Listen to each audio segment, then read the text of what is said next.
You are standing at the butcher case in the grocery store, and you are looking at two ends of the same cold counter. On the right side, there are the deer cuts, the ribeye at $30 a pound, the New York strip at $25, the fillet at $40, the marbling shining through the plastic, the bright deep red of muscles, a beef animal barely used in its whole life. On the left side, there are the cheap cuts, the eye round at $4 a pound, the bottom round at $5. The chuck roast at $6. Dark, lean, no fat running through them, the muscles that worked hard every day that animal was alive. And a family that will not pay $30 a pound for a piece of meat looks at that cheap end, and most of them drop a package of ground beef in the cart and walk on. Because they have been told the cheap cuts are tough. And cooked the wrong way, they are tough. Now I want you to sit with this. The cheapest cut in that whole case, the $4 eye round, the rump, the chuck, the shank, can be turned into one of the best meals you will ever eat in your life. Not faked into pretending to be a steakhouse steak, not injected and doctored. Genuinely turned, by the old methods our parents and grandparents used, into something tender and deeply flavored, falling apart on a fork, worth more than the $30 cut ever was. That is a $100 supper made from a $4 piece of beef, and every word of that is honest. My name is Menno Fisher. I am Amish, and I farm in LaGrange County, Indiana. My family does not eat steakhouse food, and we have never needed to. We butcher our own beef each fall, and we have always known what to do with every part of the animal. The prime cuts for the table, the working cuts for the long braise, the trim for the grinder, the bones for the soup pot, the fat for the tallow crock. Nothing wasted, and no cut thrown away for being cheap. I'm going to be honest with you the way I always am, because honesty is the only thing that makes a video like this worth your time. So let me be honest, right at the start, about what the title means. A $4 cut cooked the old way does not become a Wagyu ribeye. It does not. No chemistry and no patience on this earth will turn a working muscle into a tender one that never worked. What it becomes is a different kind of good, a richer and deeper kind, the kind a steakhouse cannot put on a plate, and I will show you the honest math on that before we are through. Here is what the YouTube cooking channels tell you to do with a cheap cut instead. Inject it with imported Japanese beef fat. Hit it with a chemical tenderizer out of a packet. Bathe it in an electric water circulator. Run a cold smoke gun over it. Set it on a bed of butter. 8 or 9 modern industrial steps. 3 or 4 pieces of special equipment. $50 or $60 of additives. All to make a $4 piece of beef pretend to be a $30 one. And when you taste it, what you have is a $4 piece of beef pretending to be a $30 one. The food chemists call that a success. I call it a Sunday afternoon wasted. The plain truth is the cheap cuts were never meant to be steaks. Eye round, bottom round, rump, chuck, shank, brisket. These are working muscles, full of connective tissue, full of deep beef flavor, full of the iron of an animal that lived its life on its legs. And the old folks knew exactly what they wanted. Not chemistry, not machines. Time, acid, gentle heat, and patience. Let me tell you why that works, before I tell you how. Because once you see the simple sense of it, everything after makes plain sense. The toughness in a cheap cut is a thing called collagen, the connective tissue that wraps and binds a hard-working muscle. Cook it fast and hot like a steak, and that collagen seizes up tight as a wet leather boot dried by a fire. But hold that same meat at a low, gentle heat for a long stretch of hours, and something else happens. The collagen slowly melts. It turns into gelatin, the silky, body-giving substance that coats your tongue and makes a cheap cut feel like it dissolves in your mouth. That is the whole secret. Collagen into gelatin. And acid, plain vinegar or buttermilk or wine, loosens those same tough fibers before the heat ever touches them. Acid plus time plus gentle heat equals tender meat. Real chemistry, Real tradition. Real result. The engineers would give it a longer name. We just call it cooking it right. Before we go further, I put the whole of these old methods together in a book at mennofisher.com. That is the long version, more than fits in any one video, and it is there if you want it. I will not bring it up again. Now let me walk you through the methods. I will tell them slow. The first is sauerbraten, the 4-day vinegar marinade. If you take only one thing from this whole video, take this one. Sauerbraten is a German pot roast made by soaking a tough cut in a spiced vinegar and wine mixture for 4 to 5 days, then braising it slow until it gives way. The name is just the German words for sour and roast, and it has been made in German kitchens for at least 600 years. When the Palatinate Germans came over, they carried it with them. Fanny's mother made it. My mother made it. Most of the Plain communities still make it today. The acid soaks deep into the meat over those days and starts dissolving the collagen before it ever sees the fire. And then the long braise finishes the work. Here is the recipe. A 2 to 4 pound cut of cheap beef, bottom round, eye round, rump, or chuck, and the cheaper the better, because the toughness is exactly what we are about to undo. 2 cups of red wine vinegar, or in the strict old way, half red wine vinegar and half cider vinegar. 1 cup of red wine, or 1 more cup of vinegar if your community keeps none. 2 cups of water. 1 large onion sliced, 2 carrots sliced, 2 or 3 bay leaves, a tablespoon of black peppercorns, 8 to 10 whole cloves, 6 or 8 juniper berries if you can find them, 2 tablespoons of brown sugar or molasses, and 2 teaspoons of salt.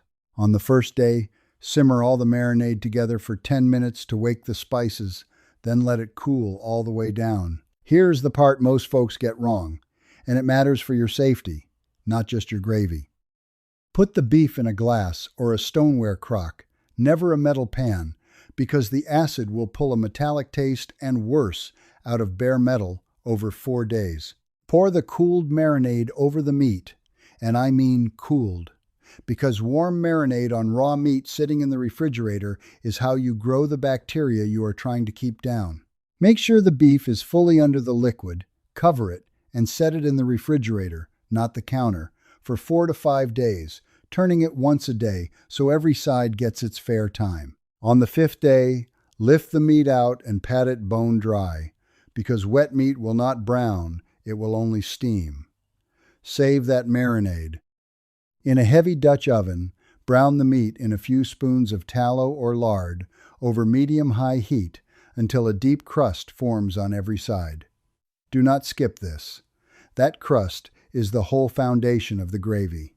Then strain about 2 cups of the reserved marinade into the pot, scraping up the brown bits.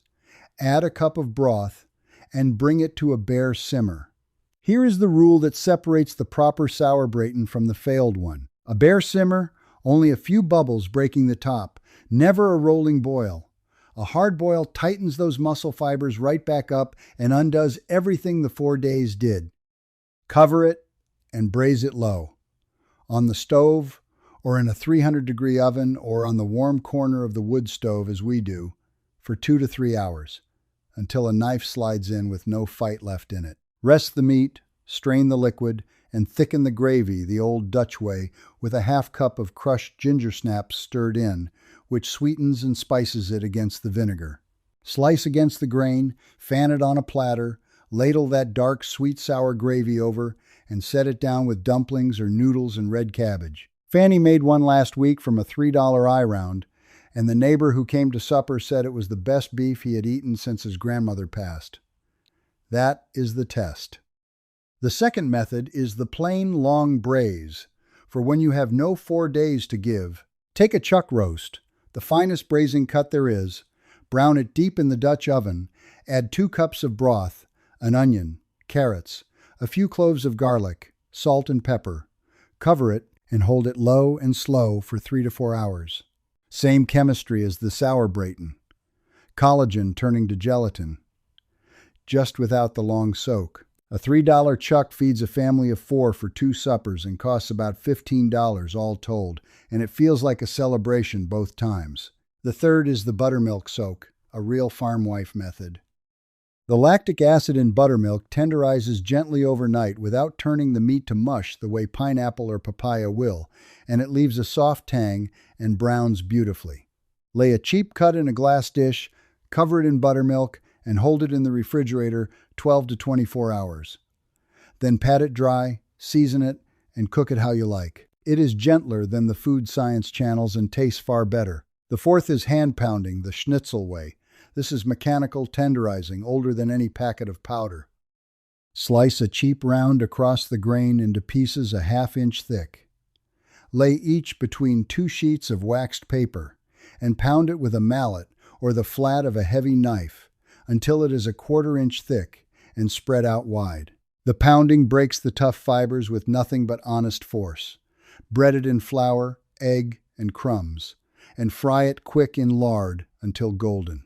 A squeeze of lemon, a side of red cabbage, and the cheapest cut in the case eats like a $25 plate at a German restaurant in the city. Fanny makes it every couple weeks through the winter. The fifth is the short acid marinade. The same chemistry in a hurry. You do not always have 4 days. Even 4 hours in a quarter cup of vinegar, a quarter cup of oil, some honey, crushed garlic, and mustard will noticeably soften a tough cut. Sear it hot. Slice it thin against the grain. And it serves like a London broil for 20 minutes of work. Before I go on to the rest, let me pause for one moment. If you want help putting these old home-saving methods to work in your own kitchen, join our Amish home-saving system and community. Fanny and I are inside answering questions, and the folks there help each other stay with it. The link is in the description. Now here is where I want to add some methods the food channels skip and the old cookbooks never forgot, because there is more to a cheap animal than the roast. The sixth is the grinder. For cuts, even patience cannot save. Some working muscles no braise on earth will make tender. Old shoulder, hard trim, lean scraps with no give. Do not fight them. Grind them. The very flavor that made the cut tough as a steak becomes the deep, beefy richness that makes the best meatloaf, the best burger, the best chili you have cooked. A $4 round ground at home beats any $12 premium grind at the store. If you have no grinder, a butcher will do it for a small fee, or a food processor will manage if you pulse small batches of half-frozen meat and watch the texture close. And a plain safety word here, because ground meat spoils faster than a whole cut. The grinding spreads any surface bacteria all through the batch, so grind it cold, cook it through, and freeze what you will not eat in a day or two. The seventh is a new one for this video, and it is the humble bone and the trim turned into stock. When you butcher or buy a cheap cut, you get bones, gristle, and scraps most folks throw out. Do not. Roast the bones and any trim in a hot oven until they are deep brown, then set them in a big pot with an onion, a carrot, a splash of vinegar, and cover with cold water. That spoon of vinegar is not for taste. It gently pulls the minerals and the gelatin out of the bone over the long simmer, the same collagen chemistry we have been talking about all along, only now it goes into your pot instead of your roast. Hold it at a bare simmer, never a boil, for 8 to 12 hours, skim the top and strain it. When it cools, it should wobble like jelly. That wobble is the gelatin, and that is proof it worked. You have made bone broth, the richest, cheapest food there is, from the part they told you was garbage. A safety word plainly, because this one matters. Cool that broth down fast. Set the pot in a sink of cold water and stir it, then get it into the refrigerator within 2 hours. A big pot of warm broth left on the counter overnight is one of the surer ways to make your family sick, so mind it. The eighth is the beef shank, done the old osso buco way, and it is the cut most Americans walk right past. The shank is the leg, the hardest working muscle on the whole animal, cut across the bone with the marrow sitting in the middle like a coin. It is cheap, because folks fear it. Do not. Flour the pieces, brown them deep, and braise them low in broth and a little tomato and onion for 2.5 to 3 hours until the meat falls off the bone and the marrow goes soft and buttery in the center. You spread that marrow on bread like the richest butter God ever made. A shank costs less than nearly anything in the case, and it eats like the finest thing in a fancy restaurant, and the reason is the same reason all through this video. The hardest working muscle holds the most collagen, and the most collagen makes the silkiest gelatin, if only you give it the time. The 9th is slow smoking, the way our grandfathers did it. For cuts with enough connective tissue to take a long cook, chuck, brisket, or shank, real smoke over real wood for 10 to 14 hours at 225 degrees genuinely transforms them. This is not the cold smoke gun trick. This is the real thing. Same collagen to gelatin chemistry as the braise, but the smoke lays down a flavor no other method gives. Along the way, the meat hits what they call the stall, a long plateau around 165 degrees where the temperature just stops climbing. Folks panic there. Do not. That plateau is the collagen melting and the moisture cooling the surface as it leaves, and the meat simply will not climb again until that work is finished. Push through to 200 degrees and it falls apart at a touch. A $5 chuck smoked 12 hours over apple or hickory eats like a $50 barbecue plate in Texas and costs about $10 in meat and a few in wood. Now the honest safety word, because real fire is real. Keep the smoker well away from buildings, dry brush, and low branches. Keep water near, and never let hot beef sit for hours in that danger zone between 40 and 140 degrees on the counter or in a cooling smoker, because slow, warm meat grows what makes you sick. The 10th is a method I will name honestly for what it is, corned beef, the old saltpeter cure, and it comes with the most serious safety word in this whole video. A cheap brisket cured for a week in a brine of salt, sugar, spices, and a curing salt turns into corned beef, and that same cut smoked after curing becomes pastrami. The cure is what keeps the meat safe and gives it that pink color and that flavor. Now, hear me plainly. That pink curing salt is not table salt. It holds a small measured amount of sodium nitrite, and in the right small amount, it stops the worst poison there is, the one that grows in cured meat with no air. But too much of it is a genuine poison itself. So, you do not guess, and you do not eyeball it. You use a proper curing salt made for the job. You follow the weight the package gives you to the gram. You keep it locked away from children where nobody mistakes it for regular salt, and if you are not willing to weigh it careful, you buy your corned beef instead. That is the honest word. This is a real old method, and it is a safe one, but only for the careful. The 11th is rendering the fat trim into tallow, and it is pure old thrift. All that hard fat you trim off a cheap cut is not waste. It is your cooking fat for the whole year.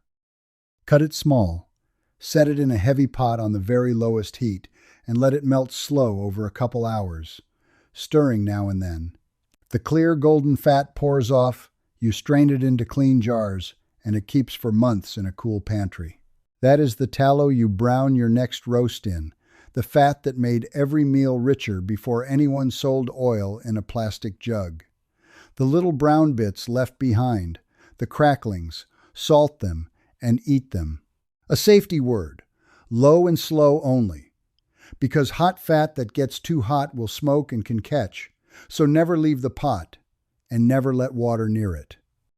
The 12th is the compound butter finish, the one trick from the modern channels I will give honest credit, because it is not modern at all.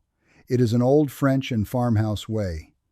Soften a stick of butter, work in minced parsley, chives, a little garlic, salt, and pepper, roll it in wax paper, and chill it. Set a coin of it under your hot sliced roast on the plate, and it melts up into the meat and fills out anywhere a lean cut ran short. Fanny keeps a log of it in the icebox most of the year. It costs almost nothing, and it lifts every supper. And the last thing, the second day dish, because the old way wastes nothing. Whatever roast is left, do not just warm it over. Shred it, and the next night it becomes something new. The sour braten becomes a hash with fried potatoes. The chuck becomes vegetable beef soup with that bone broth you saved. The shank meat goes into a pot pie. One cheap cut, cooked once, feeds your family across 3 suppers if you are careful, and the third meal costs you almost nothing at all.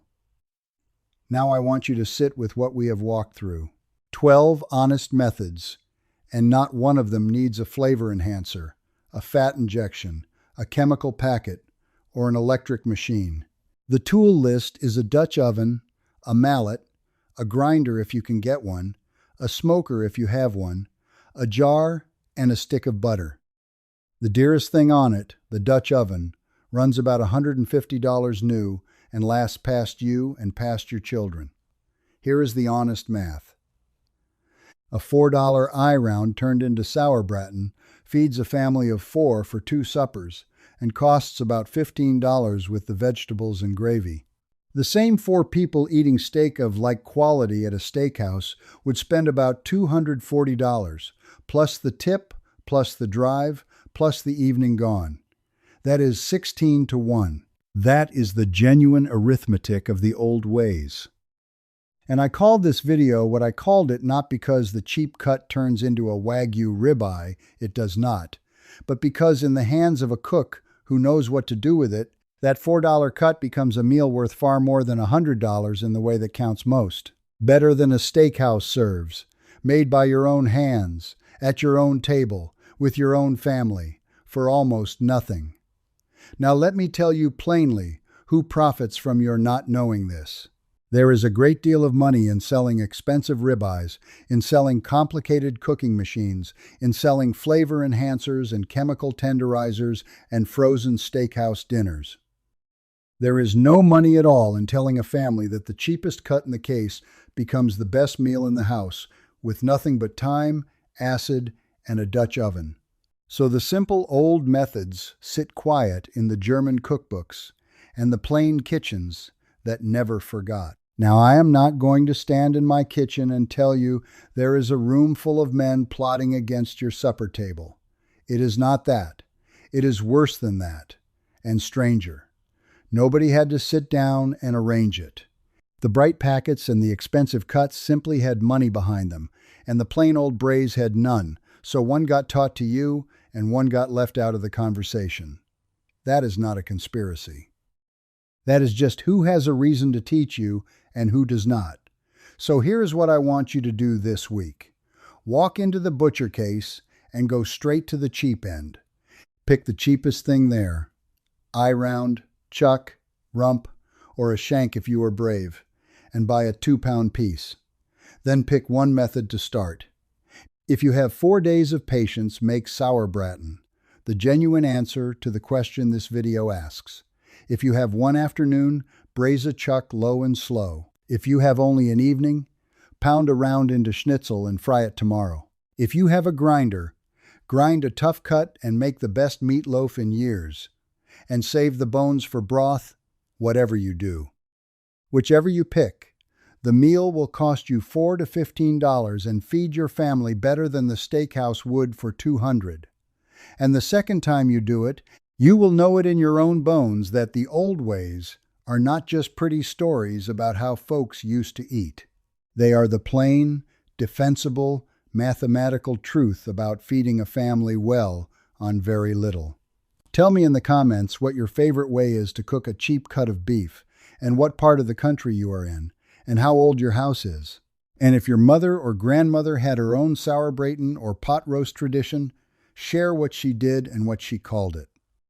The old farm methods changed from region to region, and those memories are exactly the kind of knowledge that gets lost when nobody writes it down. I read every single one. Next time, since we have been speaking of the cheap cuts and the long cooking, I am going to show you the old way our family renders lard from a side of pork, the slow heat, the cracklings, the clear white jars on the pantry shelf that become the cooking fat for everything Fanny bakes through the winter. It is the natural next step after today. Until then, buy the cheap cut, marinate it long, braise it slow, save the bones, and remember that the best meal in the world is the one you cooked with your own hands from the cheapest thing you could find. That is how the careful old folks did it. That is how it is still done in any farmhouse that remembers.